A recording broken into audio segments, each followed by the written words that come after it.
Hello, everyone, and welcome to our Advent series, The Gospel of Luke, chapter by chapter, day by day. Today, the 14th day of Advent, we read chapter 14. One Sabbath, when Jesus went to eat in the house of a prominent Pharisee, he was being carefully watched. There in front of him was a man suffering from abdominal swelling of his body. Jesus asked the Pharisees and experts in the law, "Is it lawful to heal on the Sabbath or not?" But they remained silent. So taking hold of the man, he healed him and sent him on his way.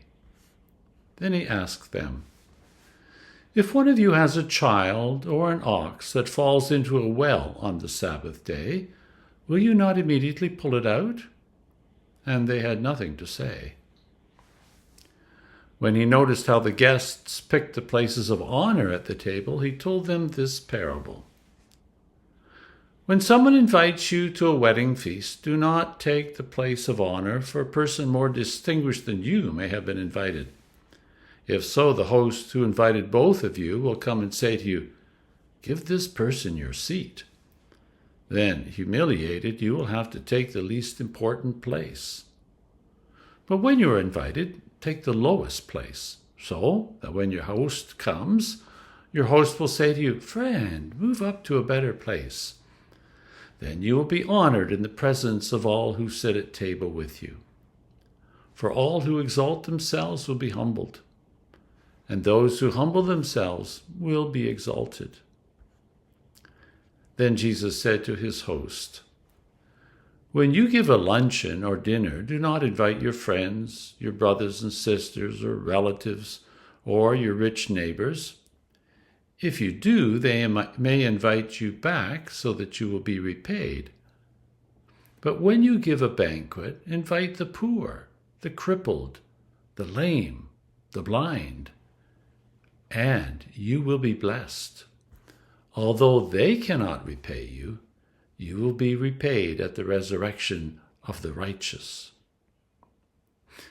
When one of those at the table with him heard this, he said to Jesus, "Blessed is the one who will eat at the feast in the kingdom of God."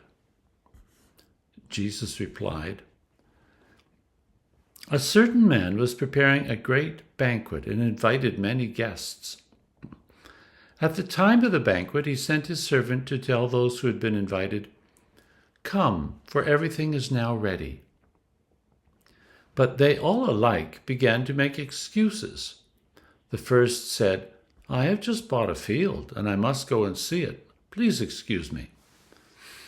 Another said, 'I've just bought 5 yoke of oxen, and I'm on my way to try them out. Please excuse me.' Still another said, 'I just got married, so I can't come.' The servant came back and reported this to the master. Then the owner of the house became angry and ordered his servant, 'Go out quickly into the streets and alleys of the town and bring in the poor, the crippled, the blind, and the lame.' 'Sir,' the servant said, 'what you ordered has been done, but there's still room.' Then the master told his servant, 'Go out to the roads and country lanes and compel them to come in, so that my house will be full. I tell you, not one of those who were invited will get a taste of my banquet.'" Large crowds were traveling with Jesus, and turning to them, he said, "If any come to me and do not hate their father and mother, their wife or husband and children, their brothers and sisters, yes, even their own life, they cannot be my disciple. And any who do not carry their cross and follow me cannot be my disciples.